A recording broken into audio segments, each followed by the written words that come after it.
कि शाहरुख खान गद्दार है, देशद्रोही है, क्योंकि शाहरुख खान ने अभी कुछ माह पहले जो पंजाब में जो बाढ़ आई थी वहां के सैकड़ों गांवों को गोद लिया। शाहरुख खान गद्दार है कि वो पीएम केयर फंड्स में भी वो जो है मतलब सैकड़ों करोड़ रुपए का वो जो है दान देते हैं। केकेआर जो टीम है उसके ओनर, उसके मालिक खाली शाहरुख खान नहीं है बल्कि जूही चावला भी है और उनके पति अजय मेहता भी है। तो शाहरुख खान को बहुत ही आसानी से इसलिए टारगेट और ट्रोल किया जा रहा है, इसलिए उनकी देशभक्ति पर सवाल उठाए जा रहे हैं, इसलिए उन पर जो है अमर्यादित टिप्पणियां कर रही हैं, क्योंकि शाहरुख खान का नाम शाहरुख खान है, उनकी पहचान एक मुसलमान है। कहीं पर ट्रेन पलट गई और अगर उसको झंडी दिखाने वाला अगर मुसलमान था तो उस पर कार्रवाइयां हुई है। तो ये पहला कोई मामला नहीं है, बस सामने वाले का मुसलमान होना जरूरी है। अगर वो मुसलमान है और अगर उसके अंडर में काम करने वाले ने भी अपराध किया होगा तो उस पर आसानी से यहाँ पर कार्रवाई हो जाए। कि अडानी भारत की बिजली बांग्लादेश को दे। अगर शाहरुख खान ने बांग्लादेशी खिलाड़ी को खरीदा और वो खिलाड़ी को खरीदने की वजह से वो देशद्रोही है, वो आतंकवादी है, वो पाकिस्तानी है, वो गद्दार है, तो फिर भारत के अंदर शेख हसीना को रखने वाले प्रधानमंत्री नरेंद्र मोदी क्या है? भारत की बिजली चोरी करके बांग्लादेश को देने वाला अडानी क्या है? क्योंकि शाहरुख खान से भी बड़ी बड़ी हस्तियां मैं आपको गिना सकता हूं जिनको आतंकवादी तक कहा गया। महात्मा गांधी से बड़ी हस्ती इस मुल्क में नहीं हो सकती है, लेकिन यति नरसिम्हानंद ने उन्हीं को आतंकवादी कहकर संबोधित किया था। एपीजे अब्दुल कलाम को जो है आतंकवादी कहकर संबोधित कह दिया था, जिहादी तक कह दिया था। अलीगढ़ की ही एक वो थी साध्वी, उसने महात्मा गांधी का पुतला बनाकर जो उस पर गोलियां चलाई थी। मध्य प्रदेश के एक मंत्री ने कर्नल सोफिया को जो है आतंकवादियों की बहन तक कह दिया था। देखिए, इस मुल्क में मुसलमान के नाम में इतनी बरकत है कि जब किसी का नाम डूब जाता है, जब किसी का पॉलिटिकल करियर जो है खत्म हो जाता है, तो मुसलमान का नाम इस्तेमाल करके अपने पॉलिटिकल करियर को बनाने या उसको बचाने में जो है कामयाब होने की कोशिश करता है। शाहरुख खान को लेकर भारतीय जनता पार्टी के विधायक और कई नेता, यहां तक कि धर्मगुरु तक गद्दार कह रहे हैं। और गद्दार कहने की वजह क्या है? वो ये है कि आईपीएल में बांग्लादेशी खिलाड़ी को शाहरुख खान की टीम केकेआर ने क्यों खरीदा। हालांकि ये बात अलग है कि केकेआर के ओनर सिर्फ शाहरुख खान नहीं है, लेकिन निशाने पर सिर्फ शाहरुख क्यों है? इस पर बात करने के लिए हमारे साथ जाकिर अली त्यागी हैं, पत्रकार हैं। किस तरह से देखते हैं शाहरुख खान को देश का गद्दार बताया जाए? देखिए, कई धार्मिक गुरुओं ने भी शाहरुख खान को गद्दार बताया, देशद्रोही बताया और पाकिस्तान को चंदा देने वाला तक करार दिया। बीजेपी के पूर्व विधायक संगीत सोम ने भी उनको गद्दार कहा, देशद्रोही कहा और यहाँ तक कह दिया कि शाहरुख खान भारत के लोगों से पैसा कमाकर एक बड़े ओहदे पर पहुंचकर वो यहाँ के लोगों के साथ में छल कर रहा है, वो उनको ठग रहा है और फिर उसी पैसे से वो पाकिस्तान की मदद कर रहा है। तो मैं उनसे कहीं ना कहीं मैं सहमत हूँ। सहमत है? हाँ, मैं सहमत हूँ। उसकी सहमति की वजह यह है कि शाहरुख खान गद्दार है, देशद्रोही है, क्योंकि शाहरुख खान ने अभी कुछ माह पहले जो पंजाब में जो बाढ़ आई थी वहां के सैकड़ों गांवों को गोद लिया और उनकी देखभाल की, उनको बाढ़ से जो है राहत पहुंचाने का काम किया। शाहरुख खान गद्दार है कि वो पीएम केयर फंड्स में भी वो जो है मतलब सैकड़ों करोड़ रुपए का वो जो है दान देते हैं। तो गद्दार उनको कहा जाना चाहिए। जैसा आपने शुरू में कहा कि केकेआर जो टीम है उसके ओनर, उसके मालिक खाली शाहरुख खान नहीं है बल्कि जूही चावला भी है और उनके पति अजय मेहता भी है। लेकिन शाहरुख खान ने एक बांग्लादेशी खिलाड़ी, केकेआर ने एक बांग्लादेशी खिलाड़ी मुस्तफिजुर रहमान को खरीदा, तो शाहरुख खान को बहुत ही आसानी से इसलिए टारगेट और ट्रोल किया जा रहा है, इसलिए उनकी देशभक्ति पर सवाल उठाए जा रहे हैं, इसलिए उन पर जो है अमर्यादित टिप्पणियां कर रही हैं, क्योंकि शाहरुख खान का नाम शाहरुख खान है, उनकी पहचान एक मुसलमान है। भले ही वो नमाज पढ़ते हो या नहीं पढ़ते हो, वो रोज़ा रखते हो नहीं रखते हो, वो भले ही हज जाते हो या नहीं जाते हो, लेकिन एक मुसलमान इस मुल्क में होना ये कोई अब छोटी बात नहीं रह गई है। किसी की लिंचिंग करनी हो तो उसका मुसलमान, उसका नाम उर्दू होना बहुत ज़रूरी होता है, आसानी से उसकी लिंचिंग हो सकती है।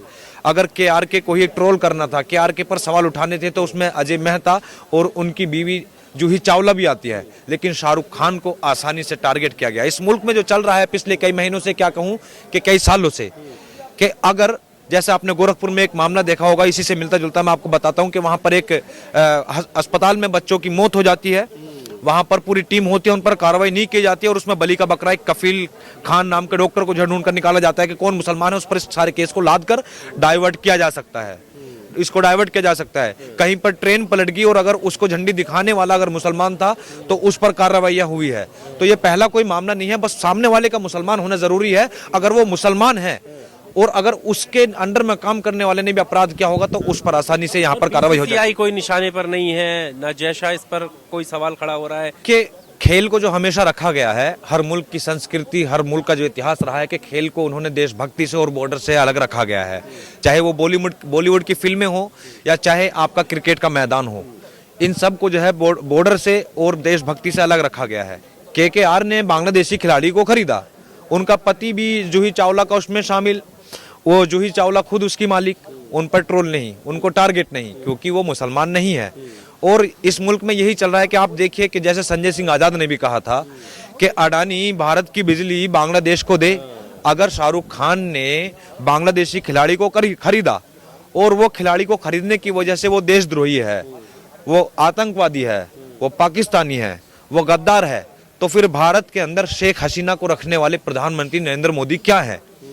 भारत की बिजली चोरी करके बांग्लादेश को देने वाला अडानी क्या है? तो इन सारी चीज़ों को मतलब जो है ढकने के लिए सिर्फ एक मुसलमान को बलि का बकरा बनाया जाता है।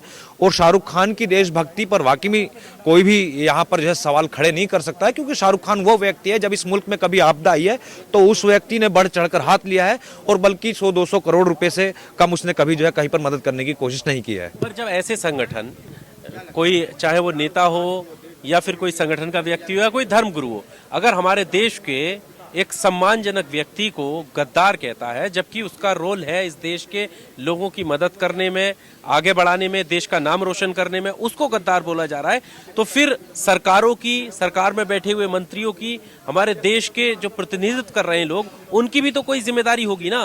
क्योंकि विदेशों में जाकर शाहरुख खान का नाम अगर रोशन होता है तो हमारे देश का नाम भी रोशन होता है कि ये भारत से आए हैं, ये एक्टर हैं।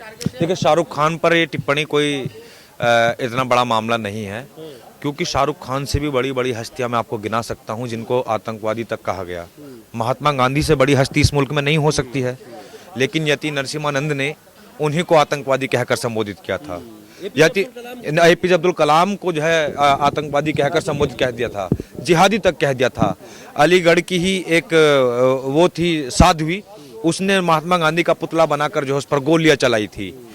मध्य प्रदेश के एक मंत्री ने कर्नल सोफिया को जो है आतंकवादियों की बहन तक कह दिया था।